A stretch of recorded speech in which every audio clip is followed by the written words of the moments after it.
had a surgery from which she's recovering, and then Kathy Bailey filled in, and then she tore something in her leg, which means we're losing bell choir directors quickly. Does anyone else want the job? No. Kathy, thank you very much for that, and it was beautiful.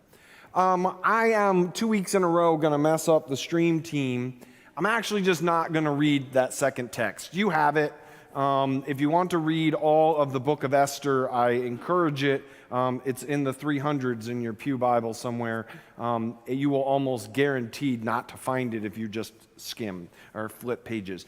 Part of the problem, and the reason I'm not going to read the second lesson is it's really hard to preach on a narrative text without reading the whole thing. But I'm pretty sure if I read all 8 chapters of Esther, I'll lose you. I mean, I'm going to lose you anyway. But so I want to go a little bit through what happens in the book of Esther and understand that right now, because I'm doing it in this way, you're getting Andrew's biblical paraphrase. So read it for yourself and check me out. But there's some uniqueness to the book of Esther. The book of Esther and Song of Songs are the only 2 books of the Bible in which there is no explicit mention of God. Nowhere in all these pages is God named. There is an implication of it. You heard it from Mordecai, right? What does Mordecai say that implies the work of God? He says, if you don't stand up and try to save us right now, surely from another quarter, salvation will spring up for the Jews, right? Which kind of implies, I think, the work of God somewhere to save the Jews. It just won't be fast enough to save you and I, right? So rabbinic wrestling with the lack of God in Esther stems from this understanding that perhaps for the writers, it is meant to tease out the way God is at work when we don't even see God at work. Which is, of course, why our sermon series, for such a time as this, comes from the book of Esther. You knew we were going to read it sooner or later. Because it's about those moments when the God is that we serve and love and worship is at work through, as we've been talking about, the gut instincts that we're not sure if we can trust, but may just be the work of the Holy Spirit in our lives. A little more about Esther. So after the Assyrian Empire invades Israel from the north in the 600s BC, and conquers the northern empire, the Babylonian Empire rises up. You all remember this from 6th grade history class, right? And they come over and they conquer and they destroy the temple in 587 BCE. And they haul off essentially the leadership class of Israel, as would have been the Babylonian and an ancient way to do it, the wisest of the wise. They weren't slaves. They served in the court of Babylon, because the way in ancient antiquity you would do it is you would be like, well, if you beat us in battle, clearly your God is stronger than our God. Our God is now a part of your divine pantheon, and our wise people will go serve your king, because who wouldn't serve the best and the brightest? But the Jews didn't really play that way. As one of the world's, if not world's, first experience of true monotheism, the Jews didn't give up Yahweh, and they did not adopt Marduk, the Babylonian god. And so they're hauled off into what we call the exile in Babylon and spend 70 to 100 years there until the Persian Empire comes through, defeats Babylon in battle, and the Bible names Cyrus as the Messiah. What? Yep. The Bible names Cyrus as God's anointed who frees the Jews. Some of them go back, and even today we understand the challenge of going back to claim land that went on without you, right? Could you imagine that you have now lived in a house for 70 years and someone comes back and says, hey, thanks for keeping my house for me. I'm back now, it's mine. Right? So we have Ezra and Nehemiah, the challenges of a returning exiles to a land that went on without them. Meanwhile, some never went back, and Esther would have been one of those. Right? Esther continues to live in the Persian Empire and as one of the Jews in diaspora. And in the unfolding of the story, the previous queen, Vashti, displeases the king, Ahasuerus, probably historically Xerxes the first, and he has her killed because one can when one is king. In other words, we're meant from the very beginning to understand that to be queen does not mean to have power, right? One has power only to the extent that the king wishes to give it to you. They have a beauty contest. Literally, VeggieTales didn't make that up. And Esther becomes queen. Nobody knows that she's Jewish, just that she won the beauty contest, and she becomes queen. Along the by, a guard in the king's court named Mordecai learns of a plot to kill the king. Mordecai lets the king know, and the king's life is saved, and the king celebrates Mordecai. Haman, the king's right-hand man, does not like that Mordecai is being celebrated, and he thinks Mordecai is up above his station. And so Haman gives a huge donation to the king to allow the king to sign an edict that will lead to the destruction of all the Jews in the Persian Empire. Now, at the time, as a reader, we know this is interesting because he doesn't know that Esther's a Jew. So when we heard that first reading, and it says Esther sent someone to find out what was going on, that's where we entered the story, right? Esther goes, sends her eunuch to Mordecai, who says, they're going to kill us all. They're going to round us all up because Haman doesn't like me. Haman's built a 50-cubit high gallows to exterminate us all, and Esther needs to go into the king and save us. And Esther says, on pain of death, they'll kill me if I go uninvited into the king. I can't do it. I don't want to do it. And then we hear the speech from Mordecai. Perhaps it is for just such a time as this that you have come into royal dignity. By the by, Esther has them all pray. It's very poignant. Did you not hear? Esther doesn't do this alone. It will be Esther that walks into the king's court alone, but she has all the Jews in Susa praying and fasting for her. She has an entire community of faith around her that helps to give her the boldness to claim such a time as thisness. She goes into the king, but she's not quite ready to say your right-hand man's is a genocidal maniac.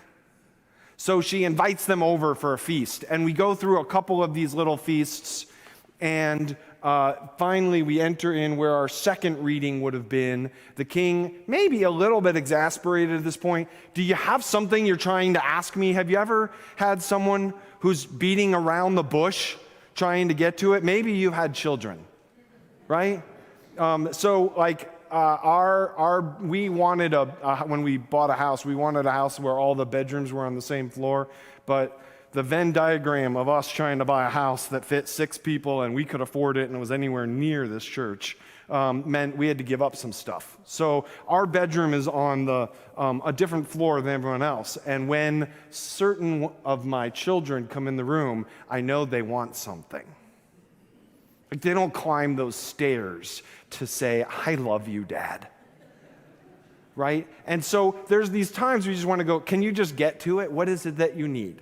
You know? And I think maybe the king's there. I'm not sure. He's like, Esther, what is all this about, my queen? I will give you anything up to half my kingdom. Right? If you just tell me what you want. And then she says, I've come to beg for my life and the life of my people. Because someone has given you a lot of money to sign an edict to kill all of us. And I wouldn't ask this for you if they were just selling us into slavery, but because they want to destroy us, I have to come and beg for my and my people's life. And the king gets angry.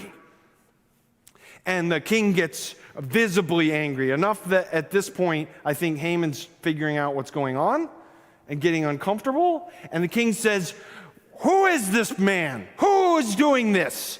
And Esther says, "Haman." And the king at this point, I love the little nuances of text. It says, and the king was so angry, he went to the garden.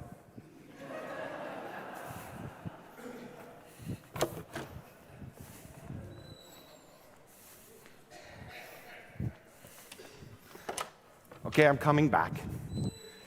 And while he's still in the garden, Haman, who now feels his life is being held in Esther's hand, starts to beg Esther for his life. And right as the king, calmed down, comes back in from the garden, Haman has literally thrown himself onto the couch. Ah!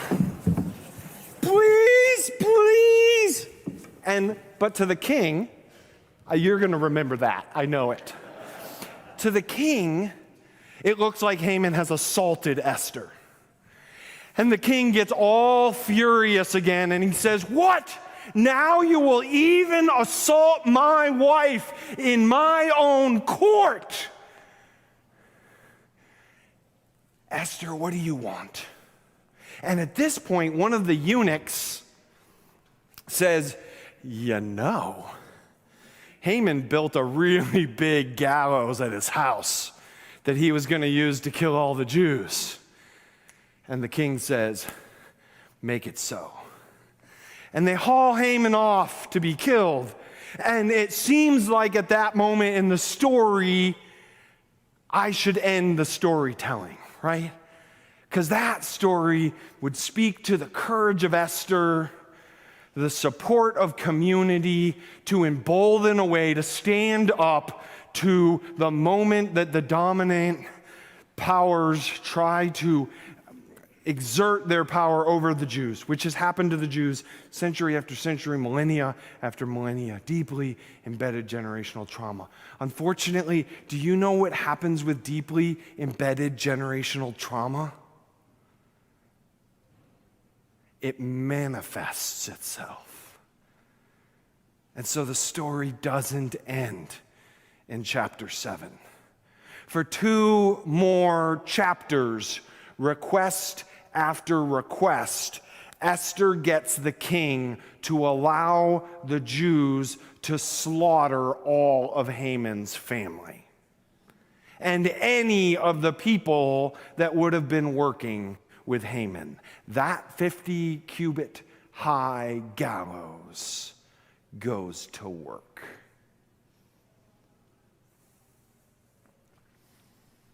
I don't think that's what Mordecai meant when he said, "For such a time as this, you were here." But I am not one to stand in the place of judging history. I didn't have my children oppressed and run out of places where they would be safe. What it reminds me, however, is that we can get caught up, we human beings, in our cultural wars. We can get caught up in our racial and our gender wars. We can get caught up with how to have safety in the midst of all that for very good reasons. We aren't paranoid because we're wrong. And yet, how often in history has such things turned into a bloodshed that may have made us safer in the moment, but made our children less safe in the next?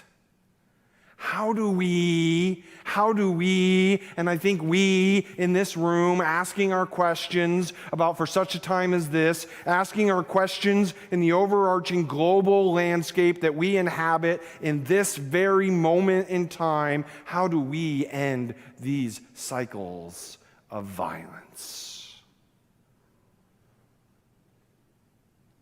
Can we end these cycles of violence? I am convinced in the biblical narrative that we are meant to foster a naivete. I like to call it Christian naivete. The naivete of Jesus, who will, when he comes to this table, say, I won't perpetuate the violence. I've shared with you before, child of the Cold War here, other people who were children of the Cold War, right? I remember the nuclear math. Well, you can kill me 100 times, I'm going to kill you 101 times. Well, then I'm going to kill you 102 times. I'm going to kill you 103 times, until the whole world was hostage to our preemptive strikes. Which is why it's so radical for me that Jesus gets at this table and he knows that his friends are going to betray him. And he knows that that betrayal will cost his life. And instead of preemptively striking, he takes a piece of bread and he breaks it open. He says, this is my body, and I break it open for you. Do this in remembrance of me. How do we love the world into a more just tomorrow, where we do stand up to the powers that be that dehumanize our neighbors? We do stand up to the efforts that we have that disclude people from God's grace or our opportunities. How do we stand up for those things without becoming the next generation's problem? Ever since I began to wrestle deeply with discipleship, what is discipleship to Jesus? How do we teach it? How do we live it? I became infatuated with the word belonging, right? That belonging was what we were after as beloved community of God. We seek for a place to belong. And Jesus created belonging amongst the people who were outed from their communities, who didn't belong because they didn't look right or act right or speak right or walk right or do right. And Jesus took those people and created belonging. And you know what belonging is? Belonging is when you walk in here and said, it just feels like home. But a friend of mine provocatively says, how do we do belonging without othering? You know what othering is? Othering is when I make it very clear to you that you're not me, right? Some of our very traditions that create deep belonging other people. We create belonging around my identity or our identity or an aspect of who we are, and it's discluding to the people who don't share that, right? We expect you to know our code language. We expect you to know trivially when to stand and sit in worship or what the call and responses are. We have our ways that we don't even interrogate that other people. How do we do belonging that doesn't other everyone else? Because if we don't figure that out, the generational violence of Esther will only continue. Put down your swords. Beat them into plowshares. Be naive Learn the ways that make for peace. Create larger and larger coalitions of love and justice. This, for just such a time as this, perhaps we have been placed here.